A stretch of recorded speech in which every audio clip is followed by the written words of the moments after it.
लगातार ही देशां विदेशां तो बहुत सारे सुहृद सिख सिद्धांत सिख फलसफे और खास तौर पर सिख राजनीति ਦੇ ਵਿੱਚ ਡੂੰਘੀ ਦਿਲਚਸਪੀ ਰੱਖਣ ਵਾਲੇ और समझ ਰੱਖਣ ਵਾਲੇ ਸਿੱਖਾਂ ਦੇ ਫੋਨ ਈਮੇਲਸ ਆ ਰਹੀਆਂ ਨੇ और ਸ਼੍ਰੋਮਣੀ ਅਕਾਲੀ ਦਲ ਦੀ ਸਥਿਤੀ ਨੂੰ ਲੈ ਕੇ ਸਾਰੇ ਜਿਹੜੇ ਸਿੱਖ ਨੇ ਬੜੇ ਚਿੰਤਤ ਨੇ। खुशी वाली गल है कि वो सिख भी चिंतित ने ਜਿਹੜੇ ਸ਼੍ਰੋਮਣੀ ਅਕਾਲੀ ਦਲ ਦੀ ਮੌਜੂਦਾ ਲੀਡਰਸ਼ਿਪ ਦੇ ਨਾਲ ਕੋਈ ਇਤਫਾਕ ਨਹੀਂ ਰੱਖਦੇ। एक चंगी गल है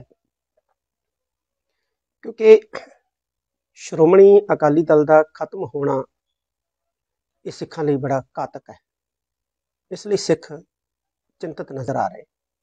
वाहिगुरू जी का खालसा वाहिगुरू जी की फतेह। ਗਿਆਨੀ ਹਰਪ੍ਰੀਤ ਸਿੰਘ ਜੀ, ਤੁਹਾਡੇ ਵੈਂਡ ਸੁਣੇ, ਤੁਹਾਡੇ ਕੀਰ ਨੇ ਜਿਹੜੇ ਤੁਸੀਂ ਪਾਏ ਅੱਜ ਉਹ ਸੁਣੇ ਨੇ ਚੰਗੀ ਤਰ੍ਹਾਂ, ਜਿਨ੍ਹਾਂ 'ਚ ਤੁਸੀਂ ਕੀਰ ਨੇ ਪਾਉਂਦਿਆਂ ਕਿਹਾ ਕਿ ਸ਼੍ਰੋਮਣੀ ਅਕਾਲੀ ਦਲ ਦਾ ਖਤਮ ਹੋਣਾ ਸਿੱਖ ਕੌਮ ਲਈ ਘਾਤਕ ਹੈ। ਮੈਨੂੰ ਅਫਸੋਸ ਹੈ ਤੁਹਾਡੀ ਜ਼ੁਬਾਨ 'ਚੋਂ ਇਹ ਸ਼ਬਦ ਨਿਕਲ ਰਹੇ ਨੇ। ਅਕਾਲੀ ਦਲ ਨਾ ਕਦੀ ਖਤਮ ਹੋਇਆ ਗਿਆਨੀ ਜੀ, ਨਾ ਹੋ ਸਕਦਾ।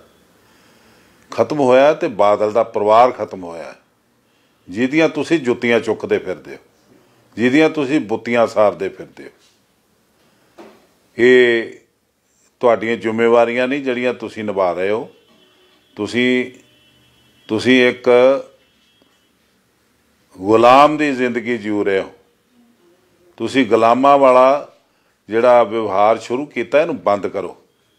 और मैं दिल्ली ਨੂੰ भी कहना चाहना है कि श्रोमणी अकाली दल का खत्म होना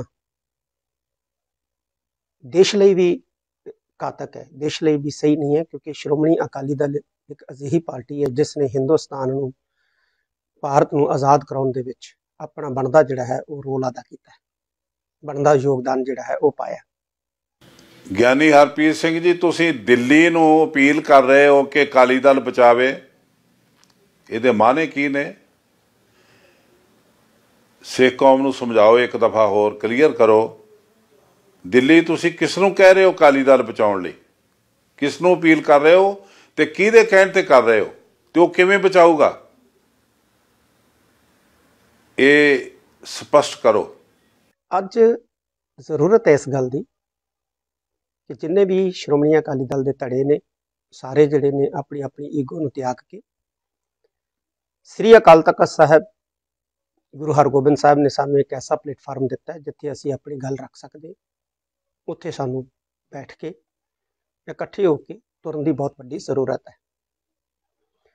ਸ਼੍ਰੋਮਣੀ ਅਕਾਲੀ ਦਲ ਦਾ ਜਨਮ ਕੇਵਲ ਰਾਜ ਸੱਤਾ ਪ੍ਰਾਪਤ ਕਰਨ ਲਈ ਨਹੀਂ ਹੋਇਆ, ਬਲਕਿ ਸ਼੍ਰੋਮਣੀ ਅਕਾਲੀ ਦਲ ਦਾ ਜਨਮ ਖਾਲਸੇ ਦੇ ਬੋਲ ਬਾਲੇ, ਖਾਲਸੇ ਦੀ ਚੜ੍ਹਦੀ ਕਲਾ ਲਈ ਹੋਇਆ। ਸ਼੍ਰੋਮਣੀ ਅਕਾਲੀ ਦਲ ਇੱਕ ਸਿਆਸੀ ਪਾਰਟੀ ਨਹੀਂ ਹੈ, ਸ਼੍ਰੋਮਣੀ ਅਕਾਲੀ ਦਲ ਇੱਕ ਸੋਚ ਹੈ।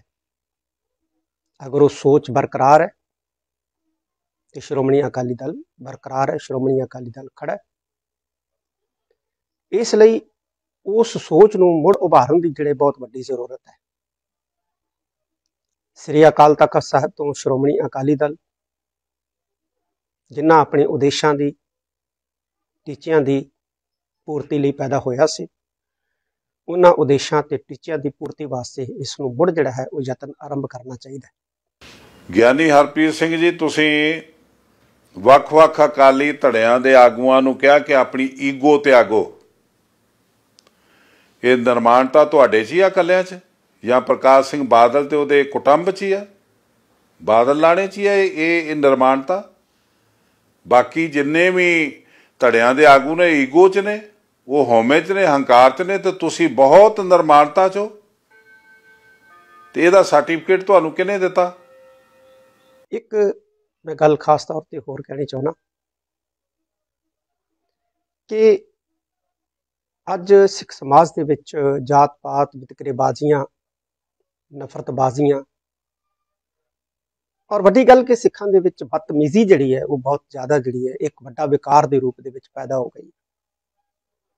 ਇਸ ਨੂੰ ਦੂਰ ਕਰਨ ਦੇ ਲਈ ਵੀ ਸ਼੍ਰੋਮਣੀ ਅਕਾਲੀ ਦਲ ਨੂੰ ਯਤਨਸ਼ੀਲ ਹੋਣਾ ਚਾਹੀਦਾ ਹੈ। ਔਰ ਭਾਰਤ ਦੀ ਰਾਜਨੀਤੀ ਦੇ ਵਿੱਚ ਨਹੀਂ, ਮੈਂ ਕੇਵਲ ਪੰਜਾਬ ਦੀ ਰਾਜਨੀਤੀ ਦੀ ਗੱਲ ਕਰਾਂਗਾ ਕਿ ਪੰਜਾਬ ਦੀ ਰਾਜਨੀਤੀ ਦੇ ਵਿੱਚ ਬਹੁਤ ਨਿਗਾਰ ਆ ਚੁੱਕੇ ਹੈ।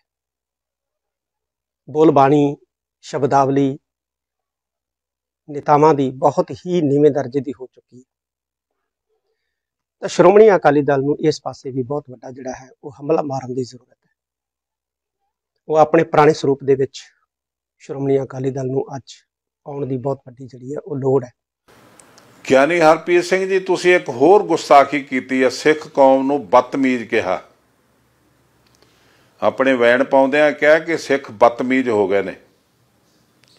ਤਮੀਜ਼ ਦੇ ਵਿੱਚ ਤੁਸੀਂ ਹੋ ਜਾਂ ਪ੍ਰਕਾਸ਼ ਸਿੰਘ ਬਾਦਲ ਹੈ ਜਾਂ ਉਹਦਾ ਲਾਣਾ? ਤੁਸੀਂ ਬਾਬਾ ਬੁੱਢਾ ਜੀ ਦੀ ਹੈੱਡ ਗ੍ਰੰਥੀ ਦੀ ਪੋਸਟ ਤੇ ਕਲੰਕ ਲੱਗੇ ਹੋਏ ਹੋ। ਤੁਸੀਂ ਦਸਮ ਪਾਤਸ਼ਾਹ ਦਾ ਜਿਹੜਾ ਸਰੀਰ ਸੀ, ਮੇਰੀ ਆਤਮਾ ਗ੍ਰੰਥ ਵਿੱਚ, ਪ੍ਰਾਣ ਪੰਥ ਵਿੱਚ, ਤੁਸੀਂ ਉਹਦਾ ਨਿਰਾਦਰ ਕੀਤਾ। ਉਸ ਸਰੀਰ ਦਾ ਤੁਸੀਂ ਨੌਕਰ ਬਣ ਕੇ ਤੇ ਬੁੱਤੀਆਂ ਸਾਰਦੇ ਪਏ ਹੋ, ਆਪਣਾ ਤਾਲ ਪੂਰੇ ਕਰਦੇ ਪਏ ਹੋ, ਤੁਸੀਂ ਫਰਜ਼ ਨਹੀਂ ਨਿਭਾਉਂਦੇ ਪਏ। ਕਦੀ ਦਸਮ ਪਾਤਸ਼ਾਹ ਨੇ ਅਕਾਲ ਪੁਰਖ ਸੱਚੇ ਵਾਹਿਗੁਰੂ ਦੇ ਹੁਕਮ ਨਾਲ ਜਦੋਂ ਪੰਜ ਪਿਆਰੇ ਸਾਜੇ ਸੀ ਤੇ ਉਦੋਂ ਇੱਕ ਸਮਕਾਲੀ ਕਵੀ ਕੰਕਣ ਨੇ ਕਿਹਾ ਸੀ, ਵਾਹਿਗੁਰੂ ਇੱਕ ਸੁਖਣ ਸੁਣਾਇਆ, ਗੁਰੂ ਖਾਲਸਾ ਨਾਮ ਧਰਾਇਆ, ਤੁਮ ਮੇਰੇ ਮੈਂ ਤੁਮਰਾ ਹੁਆ, ਤੁਮਰਾ ਹਮਰਾ ਗੁਰੂ ਨਾ ਦੂਆ। ਪਰ ਤੁਸੀਂ ਤਾਂ ਅੱਜ ਬਾਦਲ ਨੂੰ ਗੁਰੂ ਬਣੀ ਬੈਠੇ ਹੋ। ਇਹ ਪੰਜ ਸਿੱਖ ਜਿਨ੍ਹਾਂ ਨੂੰ ਗੁਰੂ ਨੇ ਇੰਨਾ ਵੱਡਾ ਵਿਸ਼ਵਾਸ ਕੀਤਾ ਕਿ ਗੁਰੂ ਸਾਹਿਬ ਕਹਿੰਦੇ, ਟਾਮਨ ਕਰ ਕੋਈ ਭੀਤ ਨਚਾਵੇ, ਤੋ ਵੀ ਮਮ ਸਿੱਖਣ ਨਹੀਂ ਭਾਵੇ। ਕੋਈ ਏਡਾ ਵੱਡਾ ਜਾਦੂਗਰ ਆ ਜਾਊਗਾ ਕਿ ਦੀਵਾਰ ਨੂੰ ਨਚਾ ਦੂਗਾ ਟੂਣਾ ਕਰਕੇ, ਤੇ ਮੇਰੇ ਸਿੱਖ ਉਹਨੂੰ ਨਹੀਂ ਮੰਨਣਗੇ। ਤੁਸੀਂ ਤਾਂ ਰਾਮ ਰਹੀਮ ਨੂੰ ਮੰਨਣ ਲੱਗ ਪਏ, ਗੁਰੂ ਵੱਲ ਪਿੱਠ ਕਰਕੇ ਬੈਠ ਗਏ। ਤਖਤ ਅਕਾਲ ਪੁਰਖ ਦਾ ਤੁਸੀਂ ਝੂਠੀ ਪਾਤਸ਼ਾਹੀ ਦੇ ਪੈਰਾਂ 'ਚ ਬਹਿ ਕੇ ਸਾਈਨ ਕਰਨ ਲੱਗ ਪਏ। ਤੁਸੀਂ ਹੁਣ ਸੰਗਤ ਨੂੰ ਉਪਦੇਸ਼ ਦੇ ਰਹੇ ਹੋ। ਇਹ ਅੱਜ ਅਕਾਲੀ ਦਲ ਅਗਰ ਖਤਮ ਹੋ ਗਿਆ ਤੇ ਜਿਉਂਦਾ ਉਸ ਦਿਨ ਸੀ ਜਿੱਦਣ ਬਰਗਾੜੀ ਹੋਈ ਸੀ, ਜਿੱਦਣ ਬਰਗਾੜੀ ਵਿੱਚ ਖੂਨ ਖਰਾਬਾ ਕੀਤਾ ਤੇਰੇ ਆਕਾ ਨੇ, ਉਦੋਂ ਅਕਾਲੀ ਦਲ ਜੀਵਤ ਸੀ। ਜਿੱਦਣ ਦਸਮ ਪਾਤਸ਼ਾਹ ਦੀ ਪਵਿੱਤਰ ਆਤਮਾ ਗੁਰੂ ਗ੍ਰੰਥ ਸਾਹਿਬ ਪੈਰਾਂ ਥੱਲੇ ਲਤਾੜਨ ਵਾਲਿਆਂ ਨੂੰ ਸ਼ਰਨ ਦਿੱਤੀ ਤੇਰੇ ਬਾਦਲ ਨੇ,